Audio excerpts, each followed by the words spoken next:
뭐해 둘이? 어?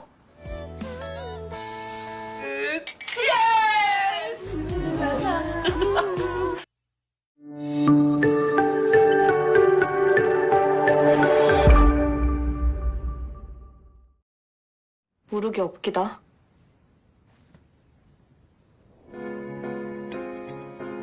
Setelah Hongju dan Huyong berciuman, Hongju pun mengatakan, jika ia tidak membayangkan mereka berdua menjadi sepasang kekasih. Padahal, mereka tidak bertemu selama 10 tahun. Selain itu, mereka juga tidak begitu dekat. Namun, Hongju meminta waktu kepada Huyong, supaya ia terbiasa dengan hal ini. 적응할 시간이 좀 필요한 것 같아. Dan setelah itu, mereka makan bersama. Singkat cerita, Hongju dan Huyong pun kembali ke Seoul. Saat di rumah, Paman Huyong mengatakan, jika Ibu Huyong sempat menelponnya. Ibunya mengatakan, jika Huyong mengundurkan diri. Di sini, pamannya sangat mengkhawatirkan Huyong. Huyong juga bersikeras untuk tidak akan kembali ke Amerika. Pamannya mengatakan, jika insiden ayah dan Ibu Huyong menjadikan Huyong dan Rock aset hasilnya. Ibu Huyong pasti tidak akan tinggal diam saat Huyong mengundurkan diri dari perusahaannya. 너 절대로 그렇게 안 둘 거야. Setelah itu, ia pun menghubungi Hongju. Ia penasaran, apakah Hongju sudah tidur atau belum. Saat Hongju mengatakan jika ia belum tidur, ia pun hendak menyusul ke kamar Hongju. Namun Hongju menolak, dan mengatakan jika ia sudah tiduran dan hendak tidur. Hongju pun menyuruh Huyong kembali dan istirahat. 잘 자. Keesokan harinya, Paman Huyong meminta Huyong untuk menghubungi Hongju dan mengajak Hongju sarapan bersama. Namun ternyata, Hongju tengah pergi bersama Hyeji.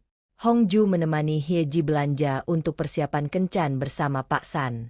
Bahkan, Hyeji pergi ke salon untuk menata rambutnya. Sedangkan Huyong yang berada di rumah, ia merasa galau, karena Hongju pergi dan tidak menghubunginya. Dan di malam harinya, Hongju dan Hyeji pun menikmati makan malam bersama di restoran milik Sang Pil. Mereka berdua pun menikmati hari itu dengan bahagia. Saat Hongju hendak pulang, ia menemukan Paman Huyong yang tengah mabuk berada di jalan. Saat sampai di rumah, Paman terlihat sangat kacau. Huyong pun langsung menggendong pamannya dan membawa masuk ke rumah. Karena pamannya terus mengoceh tidak jelas, Huyong pun menjatuhkan pamannya dan pergi bersama Hongju. 무서워가지고 Ia mengatakan, jika ia sangat rindu dengan Hongju, karena tidak bertemu seharian. Huyong pun memuji penampilan baru rambut Hongju. 잘 어울리네. Di pagi harinya, Hongju dan Huyong tengah sibuk mempersiapkan baju yang hendak mereka pakai, karena mereka hendak pergi bersama. Di sisi lain, Hyeji juga tengah mempersiapkan diri, karena hendak pergi bersama Pak San. Ternyata, hari itu Pak San dan ayahnya tidak jadi mendaki gunung, karena Pak San sakit. 아빠 오늘 산에 안 가요? 나 안 가는데. Hyeji pun meminta ayahnya untuk tidak memaksakan Pak San dengan kencan buta. Ayahnya pun meminta Hyeji untuk mengundang Pak San makan malam bersama mereka. Ia ingin Pak San bertemu dengan kakak Hyeji. Namun Hyeji marah dan mengatakan jika ia dengan Pak San sudah menjalin hubungan. Ayahnya justru tertawa dan mengatakan jika Hyeji cemburu karena ayahnya menjodohkan Pak San dengan kakaknya. 더 친하다고요. 또 샘 부리는 거 맞아. 아유. Sedangkan di sisi lain, Huyong dan Hongju telah bersiap untuk jalan bersama. Namun saat itu, Hyeji datang menemui Hongju, karena ia gagal pergi bersama Pak San. Akhirnya, mau tidak mau, mereka pun jalan bertiga.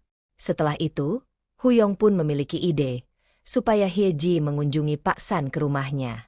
Awalnya, Hyeji enggan, karena ia memakai pakaian naik gunung. Hongju pun menyarankan untuk berganti pakaian dengan yang Hongju pakai.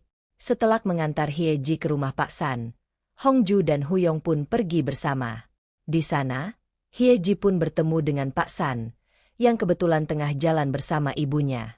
Saat mereka bertemu, ibu Pak San pun terlihat menyukai Hyeji.